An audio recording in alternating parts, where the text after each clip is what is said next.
So are we going to be okay? With the instinct there is to say, we're not going to be okay.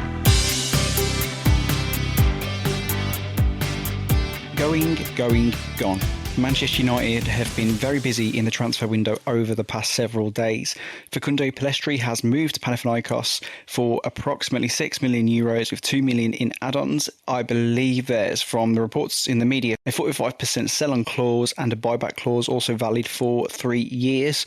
Will Fish has today completed a move to Cardiff, £1 million initial fee, going up to £3 million in add-ons with a 30% sell-on clause. I believe there is a buyback clause as well. Promising academy talent Maxi Oyedele has moved to Legia Warsaw. There's a small fee with a sell-on clause there. I think that's a fee, from looking at reports in The Athletic, a fee contingent based on appearances. United retaining a high sell-on clause of 50%, also retaining matching rights and a buyback option as well. They are the transfers that have happened this week. One that may happen before the end of the transfer window is Jadon Sancho. Now, going back in time a little bit, prior to Jadon Sancho's loan move to Borussia Dortmund, Erik ten Hag had made some comments about Sancho's training and how well he trained. At least that's how it sounded. Sancho responded saying the reports about his standards in training were completely untrue, and he claimed he'd been made a scapegoat. Now, that caused a fallout. On the face of it, it looked like he was calling Erik ten Hag a liar, essentially. The reports then suggested that Erik ten Hag wanted Sancho to apologise if he were to play for Manchester United again, and what was reported widely was Sancho believed there was nothing to apologise for. Now, this has created a lot of bad sentiment around Jadon Sancho with regards to the Manchester United fans. If you have a little look online, you'll see a lot of people wanting Sancho to go, or are more than happy for him to move on. Not necessarily based on his performances, although there are more than enough people out there putting performance at the root of the reasons that he needs to leave. But you will see a lot of people saying he hasn't got the right attitude to play for Manchester United. The one thing I would say about that is, at the time, Sancho claimed, whether you believe it or not, Jadon Sancho claimed that the comments he made about the criticism of his training, and they had been made a scapegoat for a long time, weren't necessarily aimed at Erik ten Hag. And I think you can read that into it. You could look at it that it's Jadon Sancho responding to his critics in the media, maybe his critics online, and a lot of the discourse that came about around the back of Erik ten Hag's comments. And if that's what he believed, then of course he would feel that he had nothing to apologise for. And it may well be he tried to convey this to Erik ten Hag, and Erik ten Hag didn't believe him, which, when you look at the timing of the events, the chain of events, yeah, but you wouldn't necessarily believe Jadon Sancho's version, although it's a possibility. And I do think there is a world here where that is exactly what's happened, and Sancho feels that he has been edged out because of something that he was perceived to have done which he didn't do. Now, obviously, that's just a theory, and it could well be that, what we all believe to have happened, and that Jadon Sancho just didn't apologise for something that he did. That was the case, and you can understand it being very difficult for him to have a route back at Manchester United, despite what's been said this summer and that a line's been drawn under things.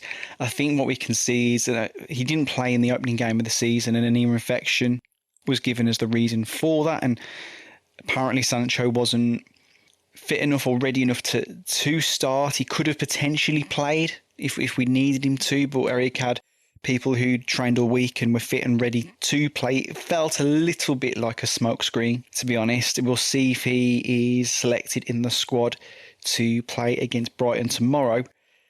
I think it would be a great shame to lose Jadon Sancho. I still think he's an unbelievably talented player. We saw glimpses during his loan at Borussia Dortmund last season. I think some of those glimpses helped take them to a Champions League final.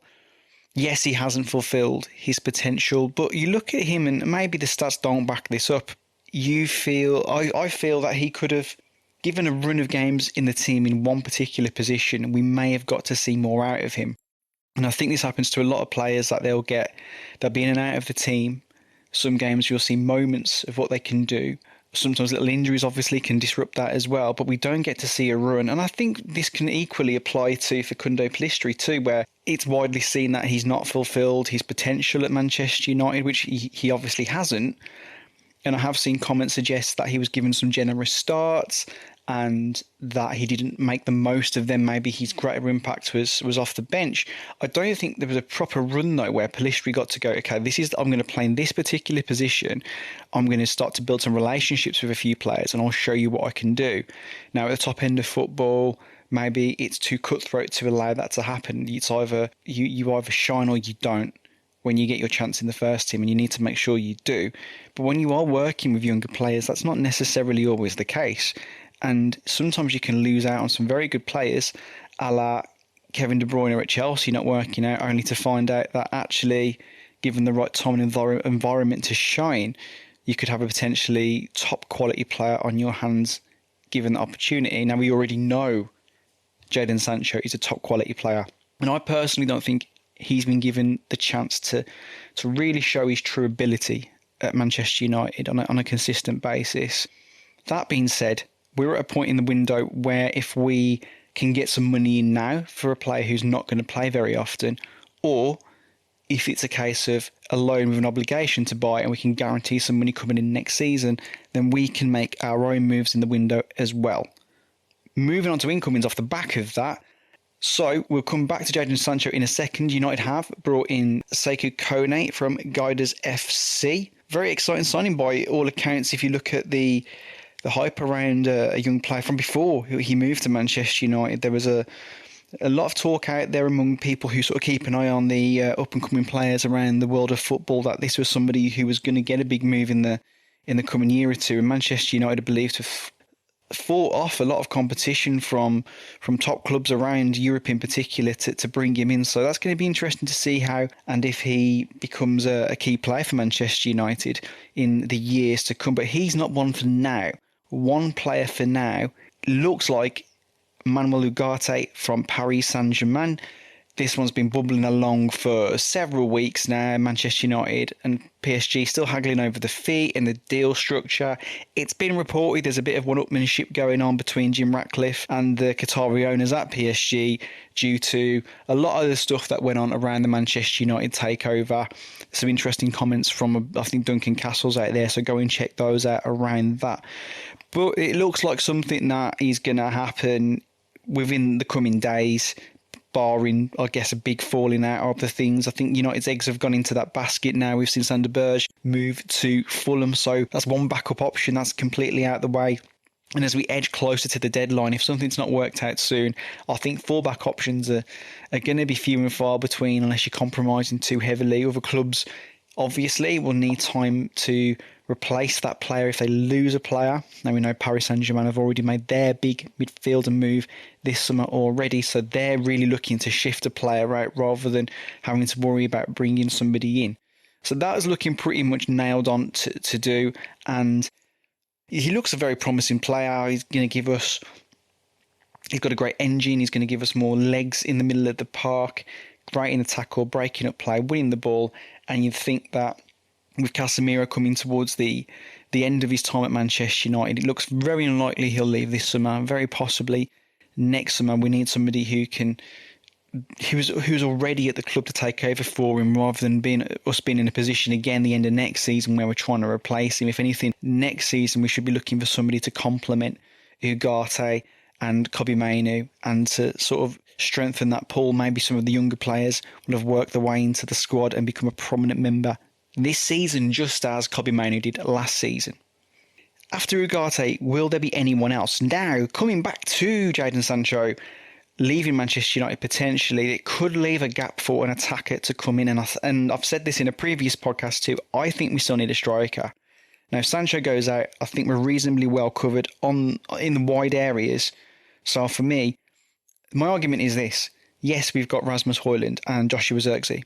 They're not the same type of players, for one. So it's not a case of if you lose one, you've got a ready-made replacement to come in. You could play both of them together too. The problem is what we see now. If you've only got two strikers, one striker gets injured, then there's a lot of weight on that player's shoulders. Not just that, more importantly than that for me, if that one striker playing is having a rough game, you're looking at that bench going, who are we going to bring on? Ethan Wheatley wasn't part of the matchday squad, I believe, last time out. apologise if I'm wrong, and if he was on the bench, I don't believe he was from memory. I don't necessarily see him being the go-to option for Erik ten Hag. Now, that's not me commenting on his ability. From what I've seen in the academy, he's a really promising player. And if that's what Erik was going to do, fantastic. If he's thinking of maybe Chido Martin, who's coming from Arsenal, a very young player, but if he maybe sees him playing a backup role next season, then fine, that's great. If he doesn't, if he's not seen these strikers as go-to options next year, you've got one guy and you're looking at the bench and he's decided to fill that striker spot with wingers or centre midfielders because we don't have another striking option and we need a goal in a game. Maybe you fall back to Scott McTominay in the area if he hasn't left the club, but he's still not a striker per se. I think it leaves us short. And as you saw with somebody like Joselu at Real Madrid, last season, that player, it doesn't have to be a multi-million pound sort of striker. Just someone who has got goals in the locker, someone who is a specialist in that area, who's not necessarily going to expect to play every week, but it gives you an option. Now, for me personally, I would spend the money if it's there, especially if we move a Jadon Sancho on and bring that money in. I'd go and get Ivan Toney and create competition for places up there. I think there's scope playing a 4-2-2-2 if we persist with that at times this season, where you could totally go and play with two strikers and have a combination of Toney and Højlund and Xerxes. You can play obviously one with Bruno Fernandes just behind. You could potentially use, I don't think it's his best position, but you could use Fernandes deeper in a two in midfield, or we've seen him before play off wide areas. There's so many games this season, and we've seen what happens with injuries in the past, mainly at centre-back, but it could strike any area of the team at any time, it often feels like to me. So get the strength in depth in. And speaking of strength and depth, let's go back to left-back again. As we spoke about last time, according to Laurie Whitwell from The Athletic, I think that was earlier in the week, maybe last week at some point, but it came out that we are not signing a left-back, apparently. So are we going to be okay? Now, with the instinct there is to say we're not going to be okay. When you've got Tyrell Malacia and Luke Shaw as your left backs, you might as well have an ambulance at left back. It's worrying because we're still covering, as we spoke about last time, if you are not going to look to play Harry and Mass, which concerns me because you want to see injuries, if they're going to happen, create opportunities for younger players if they are ready. And from what we saw in pre-season, it looked like he should be, but he didn't get a look in the opening game of the season. We have the opportunity, obviously, to move Dalot or Mazraoui over to left back, as we saw in the first game of the season, as I imagine we'll see against Brighton tomorrow. In an ideal world, I would like to have seen us bring somebody in at least as cover to give us that balance. It doesn't help we saw an exaggerated version of this with England in the summer with Kieran Trippier at left back, constantly cutting over onto his right, and it can just slow down attacks. If you get into an area where you sort of get behind the opposing fullback and you've got a chance to put a ball into the box first time on your left foot or take a touch and whip one in, instead when you come back you're allowing all those players to sort of move back into those defensive areas, and that split second where you've got to switch back can make all the difference. It won't ruin the game for you. It won't suddenly mean you're going to lose that game, but it will mean you will lose opportunities at times. Dalot in the opening game of the season looked like he wanted to cut back onto his right to do this. He didn't look super confident trying to do that with his left. I haven't seen Mazraoui on the left myself, and I don't know if that again is an inclination he'd have to cut back onto his right foot, or he's more willing to put a ball in with his left. So that remains to be seen, but it does concern me that we haven't got adequate cover in that area. Fingers crossed Luke Shaw will be back after the international break. It's meant to be a short one, and fingers crossed he doesn't get injured again this season, but saying that doesn't feel very realistic, but I do hope that's the case. And who knows, maybe one day we will see Tyrell Malacia again, but we don't know what Tyrell Malacia we're going to get back. You could argue we weren't sure and didn't get to figure out what sort of Tyrell Malacia we had in the first place. So the left back situation, I expect that to rumble on again for the remainder of this season. It'd be nice if this is the last time we bring it up, but I've got a feeling it's going to be a recurring theme. Next up, I've seen online a debate about who should be starting, and this is something I've mentioned before, I believe, as well. Harry Maguire or Matthijs de Ligt in the next game. Now, there's been a bit of a clamour, I think, for Maguire to keep his spot over de Ligt. He's had, by A lot of people's accounts, he had a good game in the opening game against Fulham. I wasn't overly enamoured with his performance. I didn't think he had a bad game. I thought he had an okay game. It was a decent performance. I don't think he looked super comfortable at times. He did fine, and for me, I mentioned this before, my preference would be for the Ligt to come in. But what I did notice, strangely, was while people were having this debate and you're looking at who's going to partner Martinez, because you got to start Lisandro Martinez, right? Got to start Martinez. He's just that good. I watched a 442 video about the signing of Ligt on YouTube, and I was very surprised to hear, but apparently within the top 5 European leagues last year, Lisandro Martinez had 6 errors leading to chances that placed him in the bottom 6% across the top 5 European leagues. Well, we saw in the Community Shield, I should say now, a misplaced pass which led to that great chance for McAtee. You could argue that Johnny Evans wasn't best placed there to support Martinez. There was the early error in the game against Fulham with Adama Traore, which he did recover from fantastically and then basically pocketed him for the rest of the game after getting caught out early on. I think it's something to keep an eye on this season, because that debate could potentially shift. I don't want to see Martinez out of the team. I love his character, I love his personality, and even if he's not having the greatest game, we just feel like a better team with him in there. But if he is making errors which place him, again, the bottom 6%, that is something of concern. And if those errors start leading to goals, then that's what we saw with Maguire. And I think one of the reasons Maguire was getting a lot of stick is he was making mistakes and they were getting punished, and it was costing us points in games. Again, not a centre-back, but it's one of the things that probably finished David De Gea off. Errors leading to goals. We saw it with Onana last season. Goalkeepers are obviously in a much more vulnerable position when they start making errors, because there's obviously going to be a much more direct and impactful consequence of that. So no, this isn't me asking for Martinez to be dropped. It's just a case of when you're debating between Maguire and De Ligt, and you're going, okay, so who should be starting there?